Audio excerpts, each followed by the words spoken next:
స్తోత్రం యేసయ్యా. ప్రియమైన దేవుని బిడ్డలారా, క్రీస్తు నామములో మీ అందరికీ సమాధానం కలుగును గాక. ఆమేన్. ప్రతి దినము దేవుని వాగ్దానం అనే ఆత్మీయ చక్కటి కార్యక్రమంలో మిమ్మల్ని ప్రేమపూర్వకంగా ఆహ్వానిస్తున్నాను. దేవుని బిడ్డలారా, ఎలా ఉన్నారు? బాగున్నారా? ఉదయాన్నే లేచారా? ప్రార్థన చేసుకున్నారా? కాసేపు అయినా దేవుని వాక్యాన్ని మీరు చదువుకున్నారా?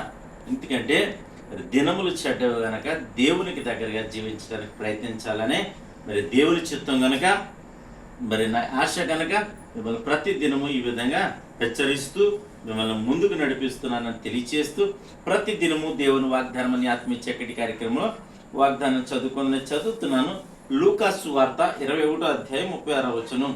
కాబట్టి మీరు జరగబో వీటి నెలను తప్పించుకొని మనుష్య కుమారుని ఎదుట నిలవబడుటకు శక్తి గలవారవునట్లు ఎల్లప్పుడూ ప్రార్థన చేయించు మెలకువగా ఉండుడని చెప్పిన దేవునికి స్తోత్రం. హల్లెలూయా. ఇక్కడ చక్కటి వాగ్దానం. దేవుడు జరగబో వాటినల్లా మరి తప్పించుకోవాలని దేవుడు కోరుకుంటున్నాడు కనుక ప్రియమైన దేవుని బిడ్డలారా, నువ్వు తప్పించబడాలి. అనేకమైన శ్రమలు రాబోతున్నాయి, ఇరుకులు రాబోతున్నాయి, ఇబ్బందులు రాబోతున్నాయి, హింసలు జరగబోతున్నాయి.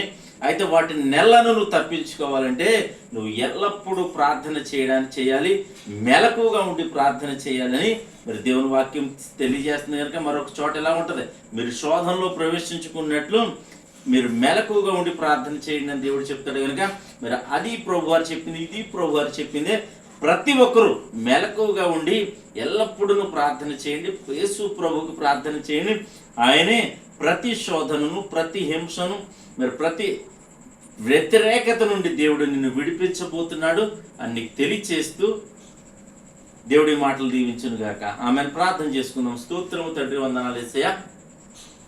ప్రతి దినము దేవుని వాగ్దానం అనే ఆత్మీయ చక్కటి కార్యక్రమంలో తండ్రి మీరు ఇస్తున్న వాగ్దానమును బట్టి నీకు స్తోత్రాలు. ఎంతమంది ప్రజలు నా తండ్రి యూట్యూబ్ ద్వారా, ఫేస్బుక్ ద్వారా, చర్చ్ ద్వారా, రోడ్డు మార్గం వెళ్తూ చదువుతున్నారు, వారందరి జీవితాన్ని వాగ్దానం నెరవేర్చడం ప్రతి ఒక్కరూ మెలకువగా ఉండి ప్రార్థన చేయటకు నీ కృపను అనుగ్రహించండి తండ్రి. తోడేయడమని తండ్రి, దీవించమని తండ్రి, నీ కృపించమని ప్రార్థిస్తున్నాం ప్రభా. అలాగే యవనస్తులు చక్కటి సంబంధాలు అనుగ్రహించమని ప్రార్థిస్తున్నాం. గర్భఫలాలు దయచేయమని ప్రార్థిస్తున్నాను. రోగులు ఉన్నారు ప్రభా, అనేక రకాలైన వ్యాధులు, బాధలు, శోధనలు ప్రభా ఉన్నారు, వారందరినీ విడిపించండి. అలాగే కరోనా వైరస్ మరలా వస్తుంది అంటున్నారు ప్రభా, వాటి నుండి కూడా నీ బిడ్డలు రక్షించమని, తప్పించమని ప్రార్థిస్తున్నాను. మా గ్రామాన్ని, మా రాష్ట్రం, మా దేశాన్ని కాచి కాపాడమని ప్రార్థిస్తున్నాను తండ్రి. సరిహద్దులో నెమ్మదిని దయచేయమని, యుద్ధాలు మీరు మాన్పివేసినందుకు నీకు స్తోత్రాలు. ఇంకా నువ్వు చల్లార్చమని ప్రార్థిస్తున్నాము తండ్రి.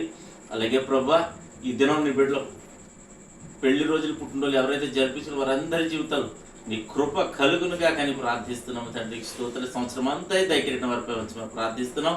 ఈ దినాన్ని బిడ్డ చేయి ప్రయాణాలు, ప్రయత్నాలు, రాకపోగల సమస్తంలో తోడేయండి, మీరే మాయం పొందమని క్రీస్తు నామములో అడుగుచున్నాం పరమ తండ్రి, ఆమేన్. నేను నమ్ముతున్నాను ప్రియమైన దేవుని బిడ్డలారా, ప్రభు మనందరినీ బలపరిచినందుకు ఆయన స్తుతిద్దాం, ఆయన ఘనపరుద్దాం, ఆయన నామాన్ని ప్రకటన చేద్దాం. దేవుడు నిన్ను, నీ కుటుంబాన్ని దీవించును గాక. ఆమేన్.